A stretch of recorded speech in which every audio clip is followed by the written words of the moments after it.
¿Qué es el Corpus Christi y de dónde se origina? Bueno, la palabra es latina. Corpus Christi es una frase latina y traduciendo pues al español quiere decir el cuerpo de Cristo. Es eso, Ya. cuerpo de Cristo. ¿Qué significa esto de cuerpo de Cristo? Quiere decir, y ya hablando en la relación con la fiesta, que es una celebración que hace la iglesia para celebrar precisamente la presencia de Cristo, de Jesús, de Dios, en la hostia.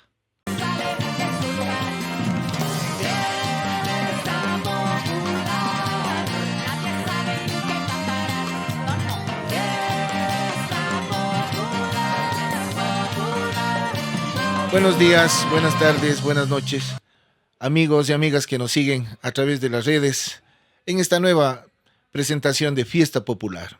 Hoy con el gusto de tenerle a nuestro invitado muy especial, el doctor Osvaldo Encalada, para contarnos sobre el Corpus Christi. Bienvenido, doctor. Buenos días, para mí es realmente muy grato estar aquí en la Supremestación para compartir unos momentos con la gente, pues, y conversar de asuntos que nos tocan directamente con la raíz de nuestra cultura, como es este caso el Corpus Christi. Así que, pues, muchas gracias a ustedes por la invitación.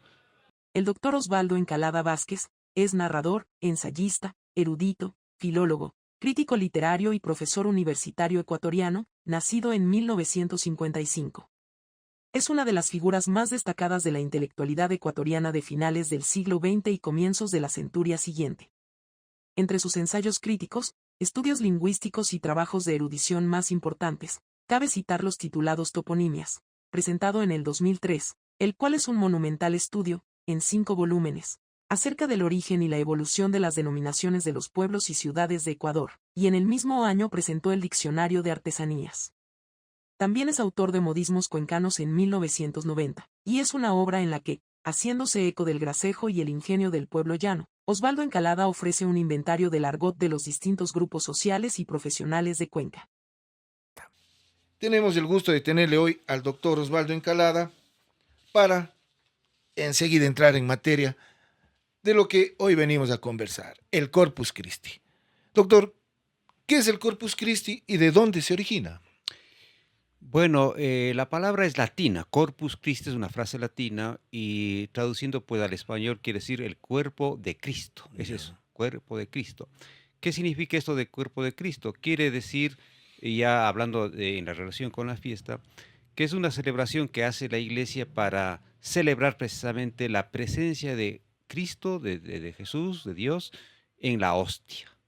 Es Mm. decir, ahí uno concibe exactamente de qué se trata, porque es la presentación para que el pueblo celebre y adore la manifestación divina en la hostia santa, ¿no? Eh, Eso es Corpus Christi, inicialmente, la celebración de que en el momento en que en la iglesia se hace la transustanciación, se llama eso, y cuando baja la divinidad y se encarna en esta especie de panecillo que es la hostia para la comunión. Esto celebra el Corpus Christi. ¿Cómo y cuándo se entrecruzan la religión y la fiesta en el Corpus Christi? Bueno, este es un asunto realmente muy notorio en la vida de Cuenca, en la historia de Cuenca, porque eh, realmente la ciudad nace como ya digamos, como construcción urbana oficial, nace en un lunes, pero en un lunes de Semana Santa.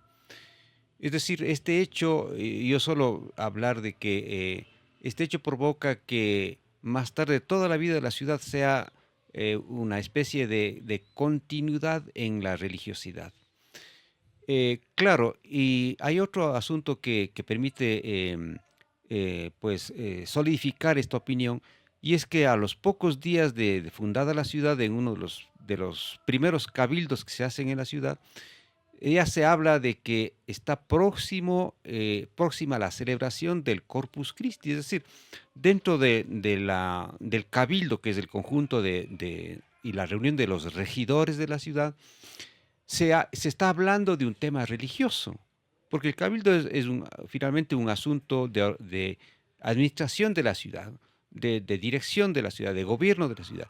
Y en ese momento, como digo, los corregidores y cabildantes, pues, hablan y se preparan para la celebración del Corpus Christi. Y hay más todavía, porque 7 años después de fundada la ciudad, es decir, en el año 1564, son 7 años más tarde, se habla de que hay que inclusive designar a quienes van a ir en la procesión del Corpus Christi. Es decir, la vida civil, la vida administrativa de la ciudad está profundamente unida a la vida religiosa como si fueran una sola entidad. Ujú. Esto ha hecho que a lo largo del tiempo, pues, sobre todo hasta el siglo pasado prácticamente, el Corpus Christi esté unido en la mente popular como una celebración civil y religiosa al mismo tiempo. Mm. Hacia el año 1600, ya casi un siglo después de fundada la ciudad, es igual el cabildo de la ciudad designa algunos dineros para la celebración de la fiesta del Corpus Christi. Es decir, volvemos a esta idea de que la parte civil administrativa de la ciudad influye y está presente inclusive con dineros en la celebración religiosa del Corpus Christi. Entonces uno no ve dónde termina la parte civil, dónde comienza la parte religiosa en nuestra vida histórica de Cuenca, ¿no? Son una sola entidad prácticamente la que gobierna esta situación de las fiestas. Y es más, hay un punto que permite ver esto, porque en los primeros siglos prácticamente el Corpus Christi es llamado la fiesta de la ciudad. Se Mm. celebra Corpus Christi, sí, pero es la fiesta de la ciudad, es decir, la ciudad vista como algo cívico, pero metida dentro de lo religioso. Es la fiesta principal y primera de la ciudad. Usted habla de que inclusive los regidores de la ciudad en aquel tiempo y el clero incluso designaban los lugares donde debía ir. Entiendo que va primero el clero, segundo lugar van las autoridades civiles y tercero iba la aristocracia cuencana. Sí, bueno, sobre eso también hay varios asuntos que son muy atractivos de tratar, de conversar, ¿no?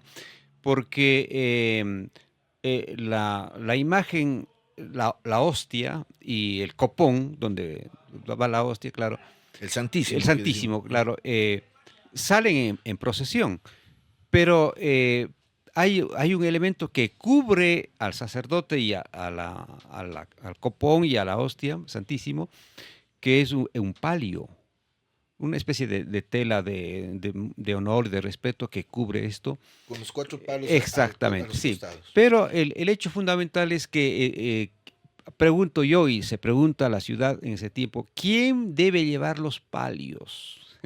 Ya. Que es un puesto de honor más importante que ir detrás, pues obviamente, ¿no?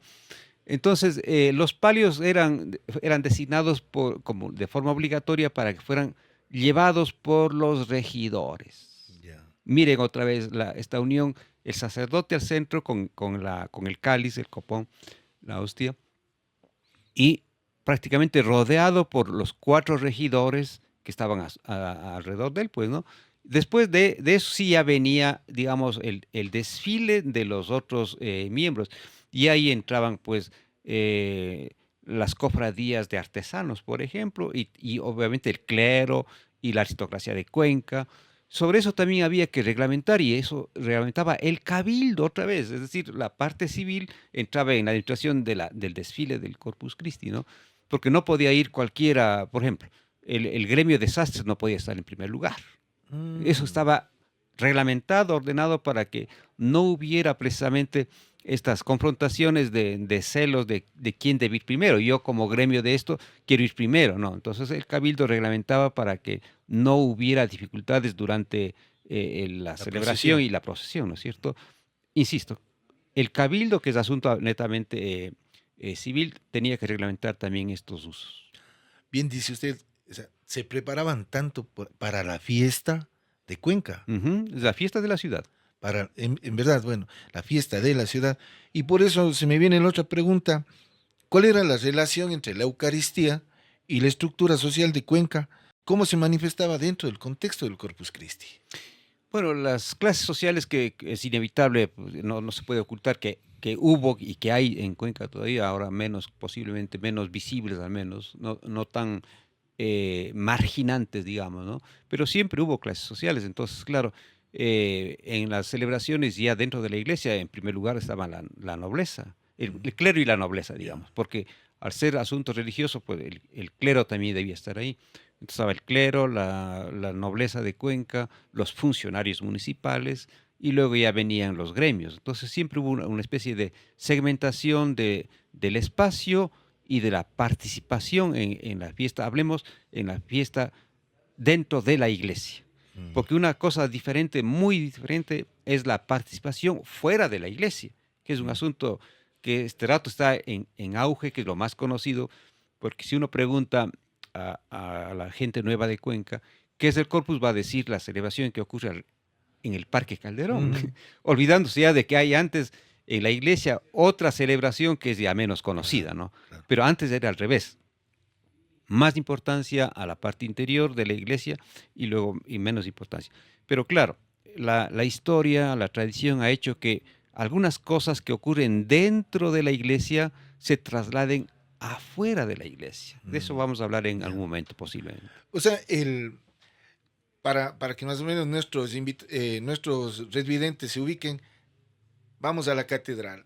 La parte central de la catedral está usada se sentaban el clero, las autoridades, la nobleza y los gremios. Así es. A los costados, ¿quiénes iban?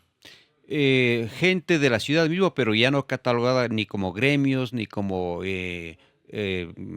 diga, funcionarios. Llamemos la gente común. El pueblo. Exactamente, la gente común, la gente del pueblo, que asistía y que miraba de pronto, como usted muy bien dice, de pie, porque ya no tenían asientos. Recordarán ustedes, esta es una notita, una cuña a la historia de Cuenca, recordarán que antiguamente las familias nobles solían llevar sus propios asientos a la iglesia. Claro, yo recuerdo a las beatitas del siglo pasado, claro, años 60, 50 y antes, iban a la iglesia, la beata, claro, y detrás iba un sirviente cargando el reclinatorio. ¿No es cierto? Porque tenía, como digo, su propio, entre comillas, instrumento para ir allá, para sentarse, para arrodillarse. Entonces, claro, volviendo al tema del corpus, posiblemente la gente que quedaba de pie a los costados o atrás estaba de pie porque ya no tenía asientos en la iglesia, pues porque los asientos estaban primero designados a las clases sociales más pudientes. Es verdad que incluso los reclinatorios tenían puesto hasta los escudos familiares Sí, sí, sí, sí. y no había cómo tocar ni Claro, usar. eran propiedad privada, ¿no? Entonces, claro, nadie podía osar llevarse algo que no era propio, ¿no es cierto? Yo recuerdo haber visto los reclinatorios muy bien construidos de madera oscura, madera noble, el sitio donde uno hincaba las rodillas, o donde las beatas hincaban las rodillas, muy bien acolchonado, y también el sitio, el apoyabrazos, igual muy bien acolchonado. Eso daba pues la señal de que el acto de inclinarse ante Dios para unos era en el suelo vacío, duro, y para otros era en un sitio más blando, ¿no? Sí, ¿no? O sea, ahí la diferencia total. Ahí está la diferencia, claro que sí. Ujú. Imagínese usted que eso pasaba dentro de la celebración de la misa como tal, pero ¿cuál era el mensaje, diré, social y cultural que nos transmitían y nos transmiten la procesión, el Corpus Christi? Que bien nos hizo caer en cuenta usted, la procesión y la misa se realizan todos los 7 días, por eso se llama el centenario, Así es. pero la mayoría de gente hoy vamos ¿a dónde? Nos vamos a la fiesta dulce. Exactamente, sí. Bueno, ese también asunto diré, de la evolución de la cultura, ¿no? Eh, es cierto, no sé si decir lamentablemente o penosamente, no sé, pero es muy cierto que hablemos de los últimos 100 años. Hay un descenso muy marcado y muy profundo de las vocaciones religiosas, ¿no es cierto? Mm, Es decir, hay menos sacerdotes, menos monjitas. Entiendo que hay conventos que tienen realmente contadas las monjas con los dedos de la mano, ¿no? Muy pocas. Con todo eso quiero decir que efectivamente en Cuenca también se da pues que cuando hay menos presencia de la vida religiosa en la vida ciudadana, la cultura suele empezar a dar más prioridad a los asuntos que no son religiosos para hacerlos sobresalientes, por ejemplo, para salirnos del corpus. Em, en la Semana Santa, ¿qué es lo que se publicita a nivel de los medios de comunicación, de las redes sociales, en fin? Se publicita la fanesca. Es decir, una celebración que es 100% de profunda religiosidad, de mucha fe, trasladada a ser más visible en el aspecto gastronómico. Ujú. Es decir, se desplazó de la espiritualidad a la materialidad de la comida, ¿no? Sí. Entonces, eso también pasa en el corpus. Eh, si uno pregunta a jóvenes, sobre todo en la calle, ¿qué es el corpus? Van a decir, la fiesta de los dulces en el Parque Calderón, ignorando toda la otra cosa que hay. Es decir, la cultura va desplazando. Hay menos religiosidad y empiezan a aparecer más formas de manifestación gastronómica, festiva, Turística. cultural, turística, obviamente. El pase del niño, ¿qué vende? Turismo. Exactamente. La religiosidad ya no. Exactamente. En la Semana Santa, no diré que solo vende eso, pero vende mucho la fanesca, Claro. ¿no es cierto? Y si hay procesiones, como el caso en Quito, por ejemplo, el del Que Señor eso es del el gran poder. eso también es un objeto turístico. Eso presenta los medios, más que como un llamado a participar en la procesión, es un llamado a mirar la procesión, ¿no? Mirar desde afuera, por supuesto. Entonces, hay este movimiento, como digo, de que disminuye la parte puramente espiritual y da realce a aspectos que son mucho más materiales. Tocando este tema, el Corpus Christi como tal, la celebración como tal, era religiosa. Así es. Luego devino a lo pagano, Ujú. entre comillas, ¿no es cierto? Hoy podemos decir, con lo que usted acababa de acotar, que lo religioso quedó lastimosamente en segundo plano. Y lo pagano es lo que este rato está a flote. Como le digo, la gente ya no le ubica solo como Así Corpus Christi. Hoy, ¿qué decimos? La fiesta más dulce. Exactamente, claro, porque ha tomado la gente, ¿no? Ha tomado esta parte visible, material que ocurre dentro del corpus y le ha puesto en primer lugar. Mm, En cambio, lo otro que era la parte religiosa realmente ha disminuido tanto que, como digo, si se le pregunta a un joven, ¿qué es corpus? Va a decir la fiesta de los dulces. Ya ha olvidado de la parte religiosa o ignorando la parte religiosa, ¿no? ¿Se acuerda usted que, bueno, le hablo que será año 90, año 80, al Corpus íbamos, ¿para qué? Para botarla, para Los piropos. los piropos, los paicazos a las Claro, chicas. claro que sí. Ese también era un asunto histórico es un asunto histórico de Cuenca, porque el corpus, y no solo hablemos de los años 90, 80 del siglo pasado, bajemos un poco más en el tiempo, porque el corpus como implicaba, no sé si una especie de deber social de los cuencanos de salir a darse las vueltas en el parque, Mm. era una especie de costumbre y deber, digamos, al mismo tiempo. Entonces, claro, era la ocasión en que las chicas salían. Claro, iban con sus familiares y todo, pero salían. Entonces, los que estaban aficionados a esas chicas, pues, tenían que aprovechar la ocasión, Sí, así es. naturalmente. Y claro, si no podían lanzar el piropo verbal, digamos, Mm. entonces había que lanzar un piropo material, que era Mm.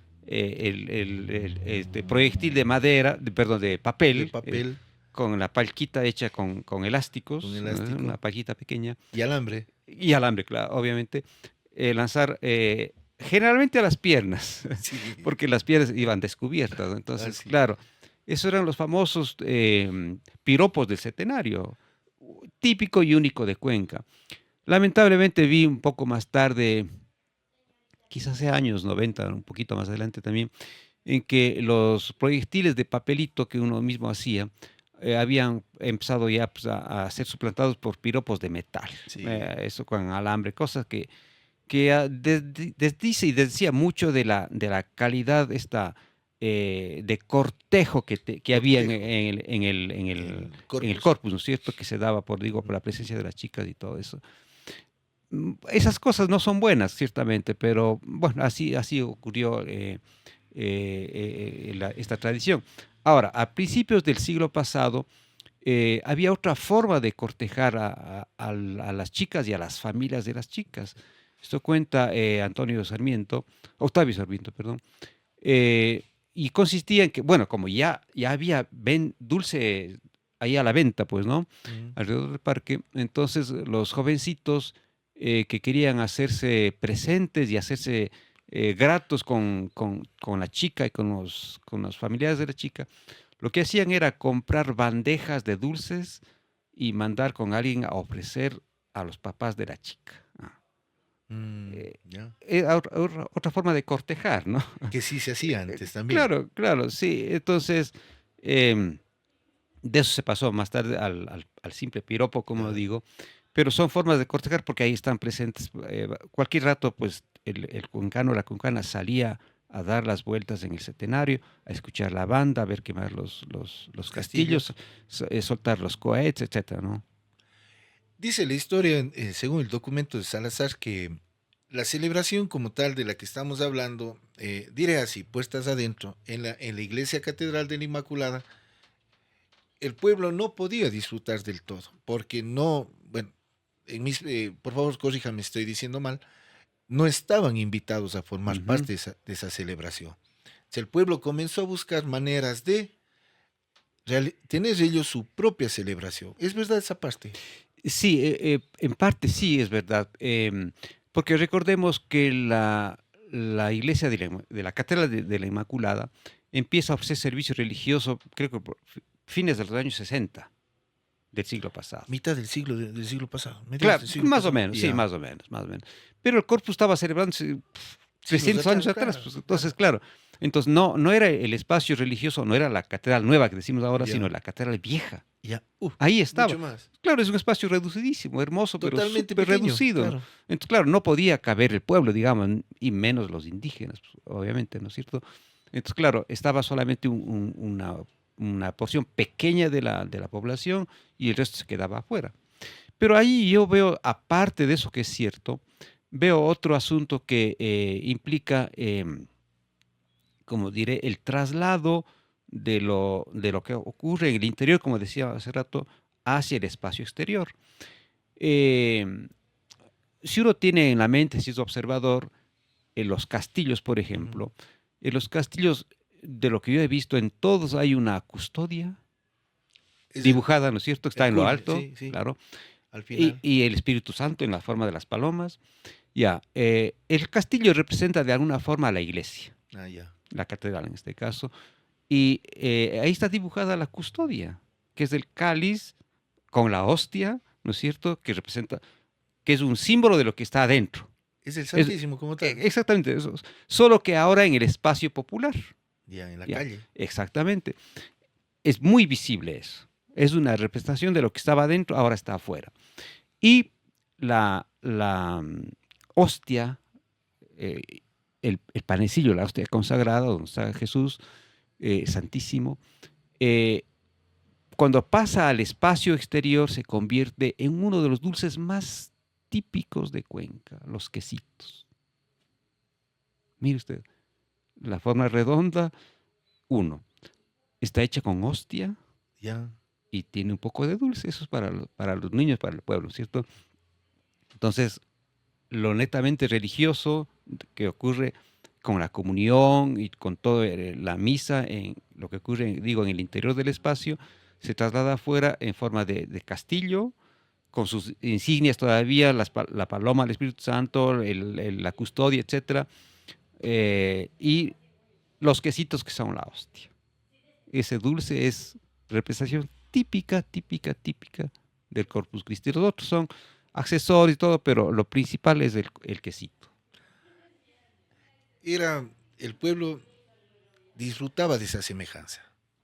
Así es. Incluso cuenta Salazar que la aristocracia salía a los balcones que estaban alrededor del parque Ujú. a ver cómo disfrutaba el pueblo. Claro, claro. Y recuerde que hay otro asunto de presencia de lo popular, en este caso, que es la banda de pueblo. Mm. Y otra vez la intervención del municipio, porque de lo que yo me acuerdo, pues la banda que amenizaba los espacios y las noches del Corpus Christi era la banda municipal.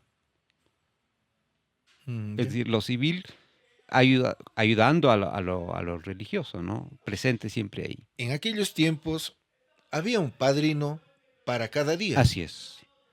Hoy ya no hay mucho de eso. Bueno, parece que no estamos nosotros interesados en conocer, pero sí hay, Ya. todavía existe. Como son 7 días, bueno, realmente implica gastos, ¿no? Ah, En los tiempos de fundada Cuenca, a los pocos años, por ejemplo, algunas de las multas que cobra el Cabildo, parte de esas multas es para cera del Santísimo. Entonces, vea cómo se ha ido dando la historia, ¿no? Y naturalmente con eso quiero decir que las celebraciones obviamente son caras. No sé el grado pero son caras porque implica contratar fuegos artificiales, la banda, pagar algo de la banda. También antes se usaba ornamentar la iglesia, no solo flores, ¿no? Y eso implica costos. Entonces, claro, no podía ser que un solo grupo social corriera con todos los gastos. Entonces, por eso se distribuía. Y cada día tenía su propio padrino, como usted bien lo ha dicho, ¿no? Estaba el clero, estaban los doctores, que era ya esto en tiempo en que había universidad en Cuenca. Los doctores eran los abogados y los médicos. Pero estaban también las señoras, estaban los militares. En tiempos de, un poco más adelante de la independencia de Cuenca, inclusive llegó a haber un día para las militaras. Las Para esposas exactamente. militaras. Llamadas así en nuestra palabra cuencana popular, las militaras, que eran las esposas de los militares. Esa palabra ya ha desaparecido y pues también ese tipo de prioste, digamos, ya ha desaparecido, ¿no? Había las militaras, estaban los chacareros, Ya, que son los agricultores. ya. Es la gente de Cuenca adinerada que tiene haciendas. Ya. Ellos son los chacareros. Había un día para los niños. Curioso, ¿no? Para las señoras, etcétera. Entonces, claro, se cubría ese espacio con 7 formaciones sociales, digamos, de Cuenca. 7 días. Y el 8º día, cuando ya se había acabado el corpus, 8ª se dejaba para el pueblo extra, digamos, el pueblo del campo, los indígenas, para que celebraran su 8ª. Esto permite entender por qué hoy, por ejemplo, en la provincia de Tungurahua, sobre todo, y en Cotopaxi, es más importante la 8ª que las celebraciones de los 7 días. Exactamente, es la 8ª de Corpus. Es una fiesta importantísima en Cotopaxi y en Tungurahua. Aquí no tanto. Tal vez la más importante debe ser porque se reúne el pueblo indígena es mucho más grande Claro. que la aristocracia. Así es, por supuesto. En Cuenca no se da esa 8ª. No, ¿O no es muy conocida? existe, pero no se, realmente ya no es visible este momento. Pero hablemos de principios del siglo XX. La 8ª era pues, obviamente para los pobladores de Turi, de las parroquias, Ya. ¿no? De Nulti, para que pudieran también acercarse a la ciudad a celebrar de alguna forma. Pero como digo, ese era el 8º día ya cuando se había terminado prácticamente el corpus. Doctor Encalada, ¿podríamos hablar de una discriminación social? Bueno, es que la discriminación siempre ha estado ahí, siempre ha habido. No es invento del siglo XX ni del siglo XIX y tampoco es descubrimiento, entre comillas, de los sociólogos que examinan la vida social, ¿no? Siempre ha habido discriminación, siempre. Si uno va a la historia de España, por ejemplo, va a ver que existe discriminación entre la nobleza y el pueblo, entre la gente que vive en el castillo y la gente que vive en la villa. Fíjense esto, la nobleza está en el castillo y el que vive en la villa es el villano. Eso significa inicialmente villano. No es el malote, ¿no es Ya. cierto? El opuesto a Superman, no, Ya. el villano no. el villano es el hombre que vive en la villa, y de ahí sale también villancico, por si acaso. Entonces, claro, la oposición entre gente noble y villano es porque la gente noble vive en el castillo, tiene educación, tiene mejores modales, come mejor, frente al villano que como es pueblo llano, no tiene educación, no tiene modales y come menos y de peor calidad. Entonces, claro, si tiene poca educación, ¿cómo va a ser noble en educación? Pues por eso es un villano. Y de ahí empieza a pasarse el sentido a ser hombre de mala conducta, digamos, ¿no? Pero es Ya. porque le falta educación, le falta modales, todo eso.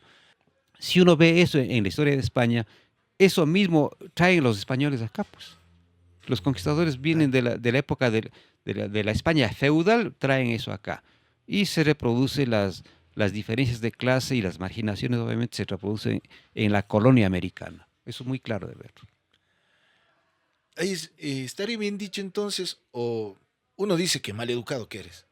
Tal vez el mal educado viene desde esta tradición del castillo y el villano. Así es, claro que sí, claro que sí, El mal claro educado que sí. como tal, ¿qué trato? O sea, que no tiene educación. Claro, por ejemplo, cuando uno lee Don Quijote de la Mancha, puede ver fácilmente eh, la educación del caballero, que es Don Quijote, aunque sea un caballero pobre, frente a la educación de Sancho Panza, los modales de Sancho Panza, Ujú, que él es un villano, ujú. ¿no es cierto? Pero claro, aquí hay que ser justos porque tanto el uno como el otro tienen su educación. Lo que pasa es que son educaciones de grado diferente. Es decir, salgo de un ratito del Quijote. Juan Montalvo se burla con mucha crueldad, se burla del Chagra y le considera como mal educado, como patán, que habla mal, que come ciertas cosas que no come la nobleza.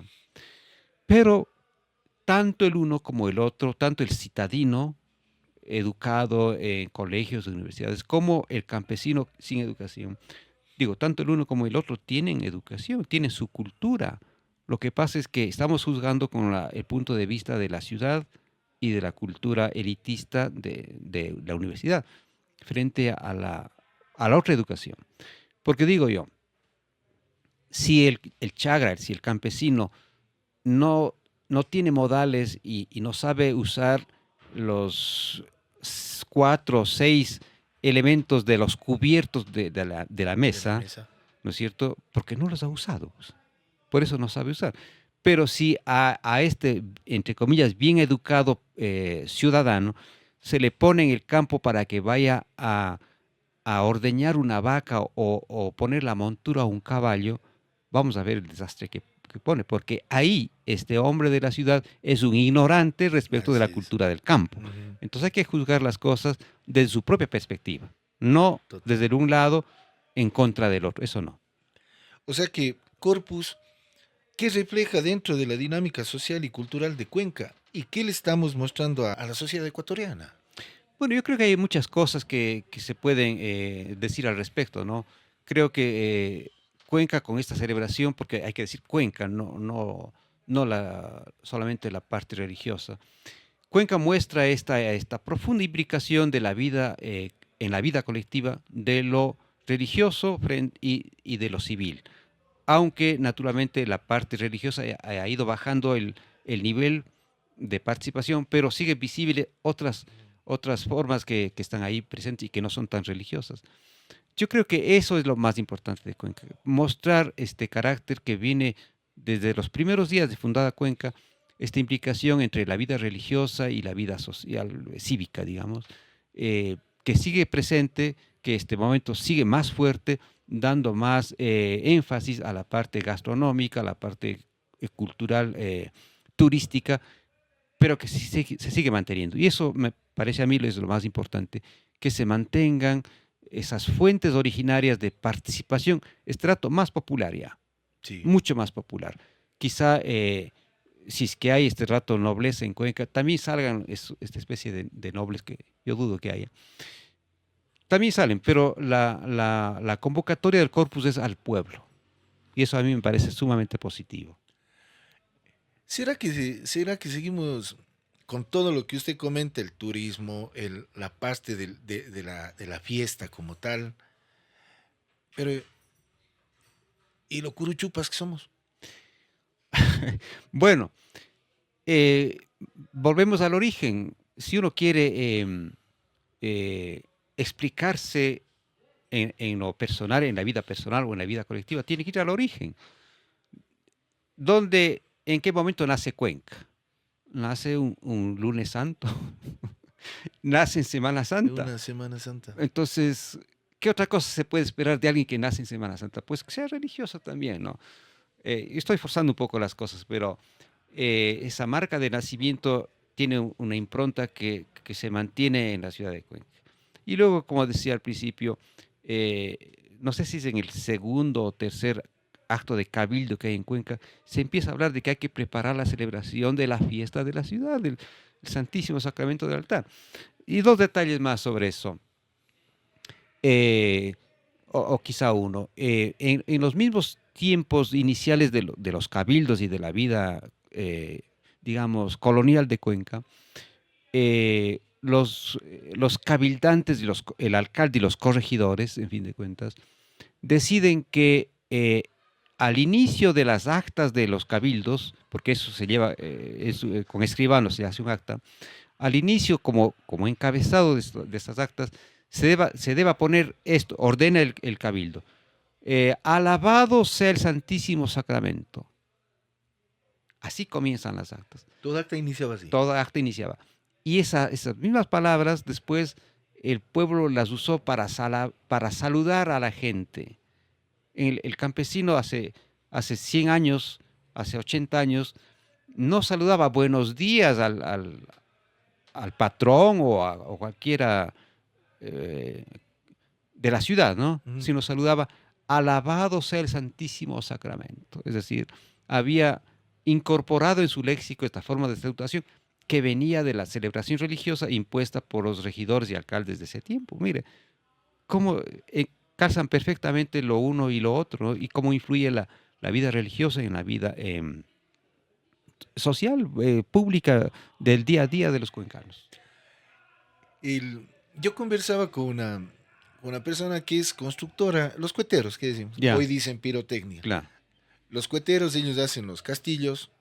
En todo el momento que esta persona se refería al castillo, lo llamaba como tal castillo, pero cuando hablaba del- de la hostia Ya. que llega al final, nunca dejó de decir el Santísimo Sacramento. Es que exactamente es eso.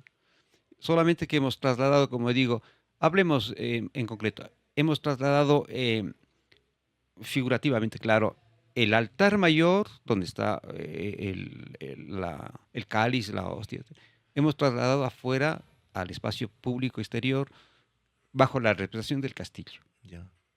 Entonces, claro, ahora naturalmente cambia, ya no es el, el objeto metálico que es el cáliz, ahora es una construcción de papel pintado, Carrizo, papel. carrizo, todo eso, ¿no? Y la hostia ahí, ¿no? Y de lo que recuerdo, en los castillos está la leyenda al Santísimo Sacramento también, pues. ¿Qué otra cosa puede ser, no? Hoy entiendo por qué nos dicen curuchupas y realmente bien ganado, porque bien dice usted, ¿no? Eso está desde el nacimiento de la ciudad. Desde los genes de la ciudad, así Sí. es. Eso, Es la y, verdad. y se irá de largo con nosotros. Sí, y yo creo que, bueno, irá modificándose también, creo.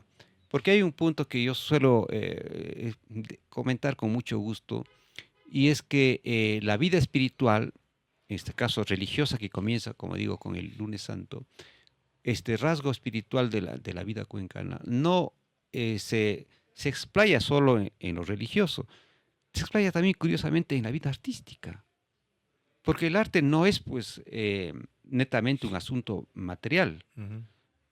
El cultivo de la poesía, de la música, de las formas, pintura, Teatro, la danza. son vida cultural,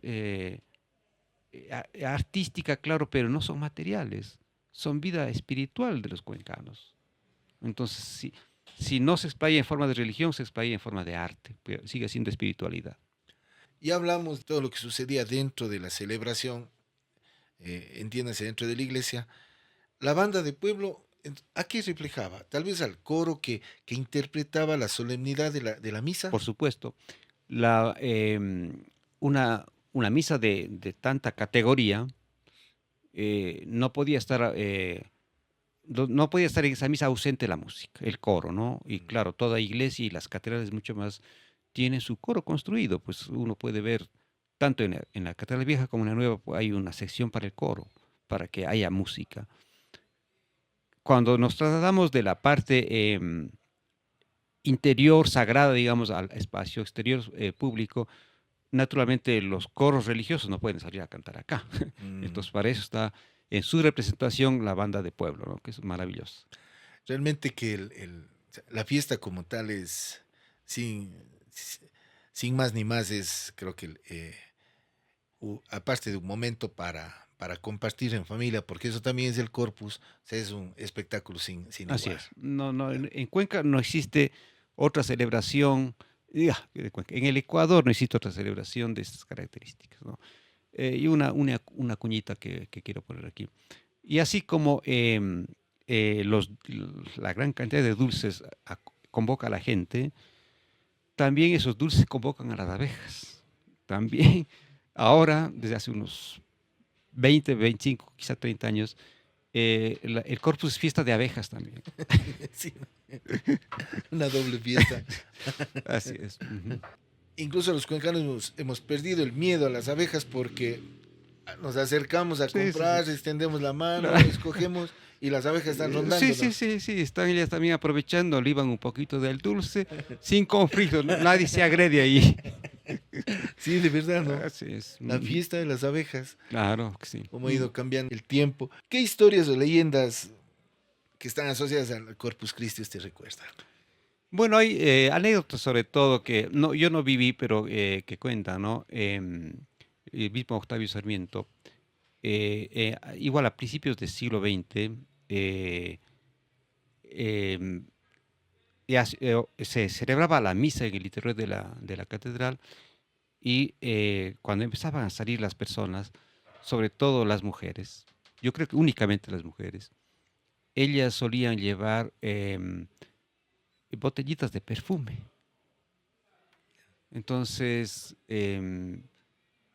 como digo, cuando ya empezaban a salir, estaban junto a la puerta, pues flanqueando la entrada, los jovencitos, y eh, estaban listos para pedir algo A a la las dama, chicas, a las ya. damas, claro.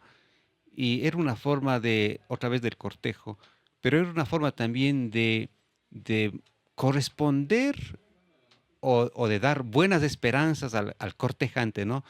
Digo, era una buena señal que la dama le obsequiara la botellita de perfume. Ah. Entonces, claro, por ahí había seguramente noviazgo ya asegurado, sí. Medio noviazgo ganado ya. Sí, sí, sí, sí, sí, sí. Ujú. Parte vital de la fiesta eran los juegos. Sí, sí, sí, sí, claro que sí. Bueno, es una incorporación más tardía, ¿no? Yo creo que quizá por la década de los 70 empiezan a aparecer juegos. Es que en el fondo también esta fiesta, también es fiesta infantil, por los dulces, claro. Sí. Entonces, claro, donde hay niños van a aparecer por ahí ruleteros, carameleros, los hombres que tienen la escopeta de aire, inclusive, no he visto ya en los últimos años, inclusive en la calle Sucre, la que ahora llaman calle del Artista, solía estar ocupada por, no sé, 10, 12 o más eh, tableros de futbolín, Cierto. Futbolín sabía estar ¿no al es cierto? frente al Parque de las Flores. Exactamente, exactamente. Porque obviamente los niños pues están ahí, aunque yo veía pues no me gustaba mucho que quienes jugaban ya no eran los niños, sino ya estos jovencitos que iban a hacer un poco más de bulla Casas que recompensas nada. también iba a Sí, sí, apostar. sí, sí. Exactamente, sí, sí. Se aprovechaban de los niños. Claro que sí. Ujú. Incluso hubo un tiempo que había hasta este carro largote que le llamamos como El gusanito, claro. Claro. Es que es fiesta de niños. Es fiesta de niños, ciertamente. Claro, es fiesta de pueblo, pero con mucho énfasis en la fiesta de los niños. ¿Cuál es el significado que tienen los dulces dentro de la identidad y la memoria cultural cuencana? Realmente los dulces no son digamos, la presencia de los dulces no es una invención, una creación cuencana. Yo he encontrado textos de autores españoles, siglo XVIII, XVII, en que hablan que en España, en la fiesta del Corpus también, porque obviamente es fiesta española, con mucho énfasis aquí, ya se vendían dulces en algunos lugares de España, en concreto en Barcelona. Estamos hablando del siglo XVIII, más o menos, en 1700 por ahí, en que hay referencia a que fuera de la iglesia, claro, hay gente que vende dulces. Entonces, eso es parte, se traslada todo acá y es parte de nuestra identidad.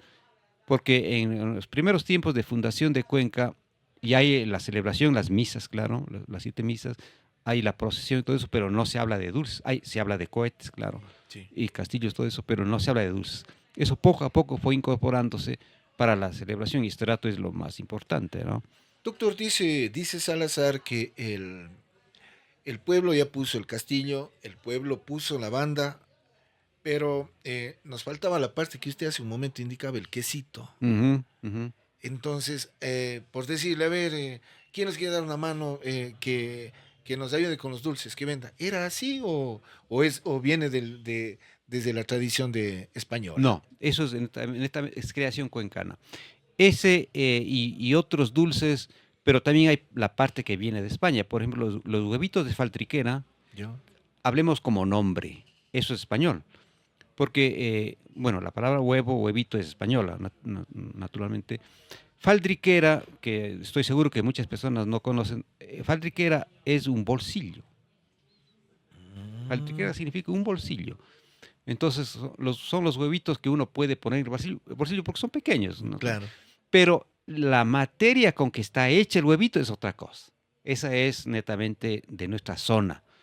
No diré cuencana, es de nuestra zona porque está hecha con, creo que cáscara de papaya rallada, con un poco de panela, por eso es Ujú. negro, con una cubierta de huevo, de la clara, eh, cáscara también de cítrico, creo Ya. que es naranja, en fin.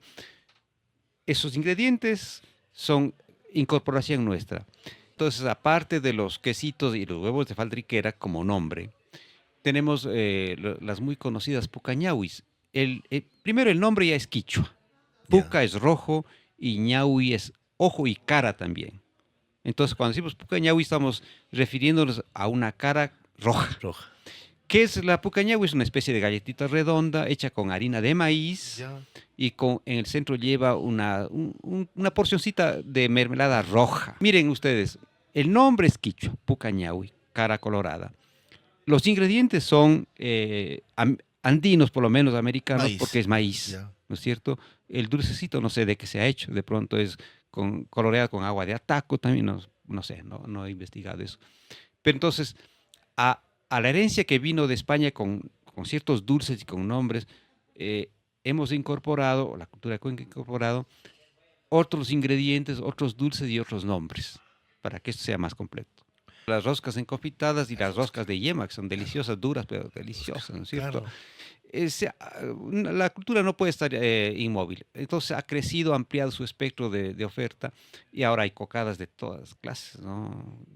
Desde la auténtica cocada de coco hasta las cocadas de membrillo, de manjar, que es el dulce de leche, una infinidad de dulces, cada uno mejor que otro, ¿no? Para todos los gustos. Entonces, claro, la cultura pues va ampliando como es algo que se vende, qué mejor que se venda más, ¿no? En Sí. oferta. ¿Cómo ha cambiado el significado del Corpus Christi ahora? Dentro del tiempo, no sé, la espiritualidad, la culturalidad, la parte económica. Bueno, creo que el Corpus sigue siendo un espacio ciudadano para la participación, para la salida, digamos, de las casas, para juntarse en un espacio público, que en el fondo sigue siendo una parte que tiene espiritualidad, porque la vida común implica no solo estar uno al lado del otro, sino compartir. Y eso es también parte de la espiritualidad de la vida. Entonces yo creo que eso ha servido para, inclusive, ¿qué diré? Para unificar al espíritu cuencano durante mucho tiempo. Entonces, creo que eso va a mantenerse, creo que va a ser, al menos durante este tiempo, hablo del periodo del año, una de las identidades del cuencano, ¿no? El poder participar en la vida religiosa, civil, cultural, gastronómica de Cuenca. Bueno, en realidad, y eso es lo que propende este tipo de conversatorios, que sobre todo los jóvenes le vean a estas fiestas que son muy tradicionales nuestras y que nos ayuden a que no se pierdan, Así es. a que se mantengan y se mantengan, pero por los siglos de los siglos, Ujú. porque realmente son de las... Usted acabó de decir algo muy real. Aparte de ser una fiesta, aparte de ser una celebración, es un punto de reunión Así familiar. es. Así es. Es un punto de convivencia O de sea, la ciudad. usted con sus amigos nos vemos en el Corpus. Con Exactamente. su familia nos vemos en el Corpus. Así es. Inclusive, saliendo del trabajo, no, me voy pasando por Claro, Corpus. Ha pasado. claro, claro que sí. Y también ha servido para, digamos, para que la gente eh, pues pueda ser más amable, pueda tener rasgos filantrópicos, porque es muy común que en los hogares, inclusive en los sitios de trabajo, el jefe o alguien llegue con unos dulcecitos de corpus para sus, Mm, bien sea trabajadores, compañeros de trabajo, lo que sea. Entonces, implica, como decíamos, esta parte de compartir, que es importante, ¿no? Convivir en el espacio público, pero también compartir lo que hay en ese espacio público. una diferencia muy... Bueno, que sí se sigue, Sí, sí, sí sí, se es sigue cierto, todavía haciendo. es cierto. Doctor, ¿cuáles son las estrategias que podrían implementarse para preservar la esencia tradicional del Corpus Christi, mientras nos vamos atenuando a estos cambios culturales y sociales? Bueno, yo creo que la estrategia es en parte conocer la historia, en este caso de la ciudad, pues, pero también parte muy importante en valorar esa historia, en valorar esa identidad, en valorar las costumbres cuencanas, bien sea del corpus o en general de la vida cuencana. Y eso, con eso quiero decir que no debemos ser tan débiles para ceder a las presiones extranjeras. Por ejemplo, eh, lamentablemente en octubre, a fines de octubre, aquí celebran el Halloween. Eso es haber cedido por debilidad cultural, haber cedido a una celebración que no es nuestra. ¿Qué, Ujú. qué tenemos que ver nosotros con el mundo anglosajón? Nada, nada. Lo único que tenemos que ver es que vemos, ahí sí vemos, a través del cine, de la televisión, como en otras partes celebran tal cosa, pero eso no tiene nada que ver con nuestras raíces. Entonces, conocer nuestra historia, conocer nuestra identidad, saber lo que somos y valorar lo que somos y sentir que eso que hacemos como cultura es sumamente importante para nuestra supervivencia como cultura precisamente. Porque si adoptamos cosas que no son nuestras, entonces habremos perdido nuestra identidad. Y en esta Semana Santa pasada, en este año, me llamó mucho la atención que habían restaurantes abiertos. Claro. En años pasados no había, Así es. no había. Mire, yo recuerdo hablamos de los años 60 del siglo pasado, cuando llegaba la Semana Santa, las radios toda la semana pasaban música clásica. El viernes, ¿qué? Desde el Jueves Santo ya toda actividad comercial, fabril, lo que sea, se cerraba y se daba paso a la vida espiritual. Ujú. Al recogimiento. Claro, y las confesiones y las procesiones, todo eso, ¿no? En los hogares se rezaban las 7 estaciones y todo eso, ¿no? Y el jueves se comía la fanesca para quienes podían prepararse. El jueves, Ah, el el jueves era. jueves. Porque el viernes era día de ayuno, pues ¿qué se va a comer fanesca? Si la fanesca es un plato el doble o triple de todo, porque tiene todo precisamente, ¿no? Sí, Entonces es un plato sumamente sustancioso. sustancioso, con mucha caloría, con mucha energía, para, para sostener El día el de día ayuno. siguiente, el día de ayuno, obviamente. ¿Cómo cambian Y los ahora tiempos? usted ve, como bien acaba de decir, el Viernes Santo todos los restaurantes abiertos ofreciendo fanesca. Es decir, se trasladó de jueves al viernes,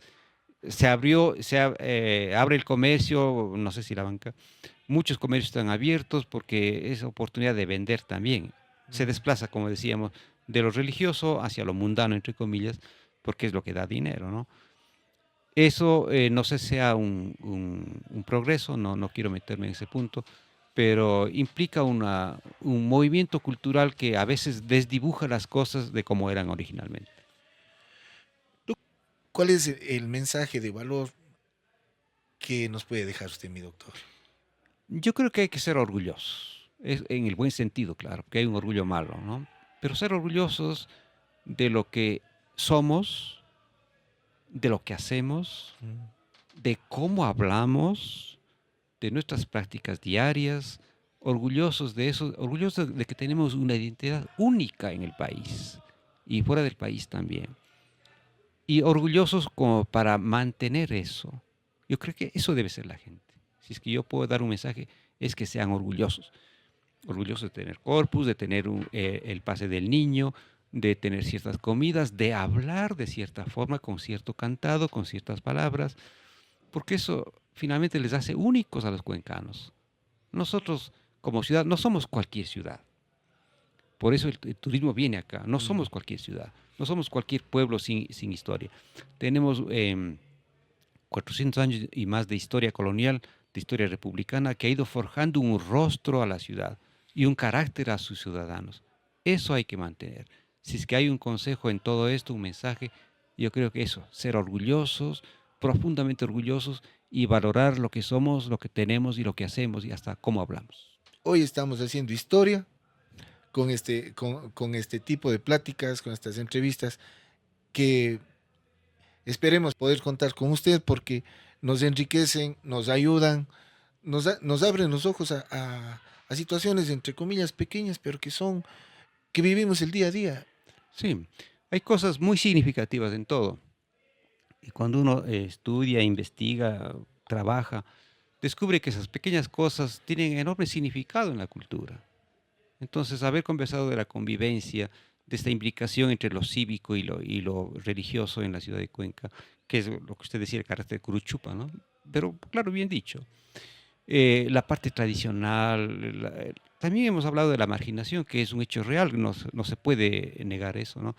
Pero todo eso presenta precisamente un panorama riquísimo de la cultura cuencana y dulce en este momento de la cultura cuencana, que en el fondo yo creo que es lo que nos interesa con este tipo de programas precisamente, difundir y tratar de convencer a la gente que eso es valioso lo que pasa aquí, que tenemos una cultura sumamente valiosa, atractiva, única, y que eso se debe mantener, preservar a como dé lugar. Realmente ha sido un momento para disfrutar, para aprovechar, para recordar inclusive tantas cosas bonitas que vivimos, que disfrutamos y que vamos a volver a hacerlo en el Corpus Christi. Ha sido un momento para ofrecerles a ustedes, queridos redvidentes. Esperamos contar con su presencia en los próximos programas y un agradecimiento muy especial al doctor Osvaldo Encalada. No va a ser la primera, tampoco tiene que ser la última vez. Le dejo ya comprometido para conversar y enriquecernos. Mi doctor, muchas gracias. Bueno, muchas gracias a ustedes, a todas las personas que nos siguen por la radio, por las redes sociales. Muchas gracias a todos.